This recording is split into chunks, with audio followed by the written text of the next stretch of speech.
Friends, welcome to my channel. ఇంకొక video మీకోసం. Only months బేబీస్కి అంటే 1 to 12 months అంటే 1 year లోపు ఉన్న బేబీస్ కోసం ఈ యొక్క చిట్కా అనేది ఫాలో అవ్వండి. జలుబు, దగ్గు అంటే దగ్గు అనేది తగ్గుతుందండి. కొంచెం విక్స్ కూడా రాస్తూ ఉండాలి. అదేవిధంగా ఈ రెమెడీని ఒకసారి యూజ్ చేయండి, ఓకేనా. ఈ తమలపాకుని తీసుకొని ఇలా పెట్టేసేయండి.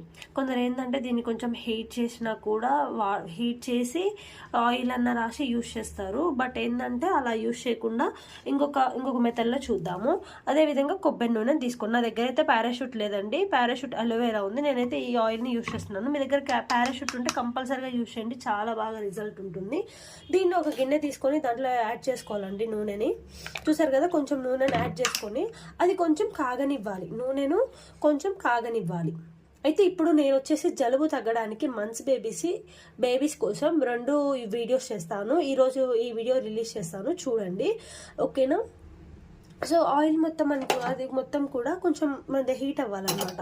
హీట్ అయిన తర్వాత కొంచెం చల్లారనిచ్చుకుందాము. నూనె కొంచెం హీట్ అయినాక ఒక గిన్నెలోకి తీసుకుందాము. కొంచెం చల్లారనివ్వండి, మరీ అంత హీట్గా పెట్టకండి. ఏంటంటే పిల్లలు తల చాలా మృదువుగా ఉంటుంది కాబట్టి అలా యూజ్ చేయకూడదు. ఆయిల్ ఎలా అంటే కొంచెం సేపు ఆగాక మనం చేయి పెడితే ఆ హీట్ అనేది మనం తట్టుకోగలగాలి, అంత అలా ఉండేటట్టు చూసుకోండి. దీన్ని ఏం చేస్తారంటే ఈ ఆయిల్ని ఇలా అప్లై చేయాలన్నమాట, ఓకేనా.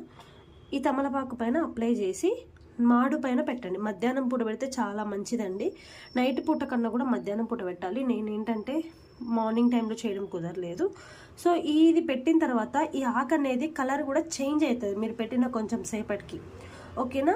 కొందరికి ఇది కానీ అవైలబుల్ మీకు కానీ దగ్గరలో ఉంటే ఈ యొక్క టిప్ని మీరు యూజ్ చేయండి. చాలామంది అడుగుతున్నారు, పెడదాం అనుకున్నా, బట్ సారీ అండి, లేట్గా పెడుతున్నాను, అప్లోడ్ చేస్తున్నాను వీడియో. తమలపాకుని ఈ విధంగా చేయాలండి, ఓకేనా. సో పిల్లలు పడుకున్న తర్వాత మాడు పైన ఈ విధంగా పెట్టేసేయండి, ఓకేనా. మంత్స్ బేబీస్కి ఇది చాలా బాగా యూస్ అవుతుందండి. ప్రతి ఒక్కరు కూడా ఈ టిప్ని మీరు యూజ్ చేయొచ్చు, ఓకేనా అండి. చూసారు కదా, ఈ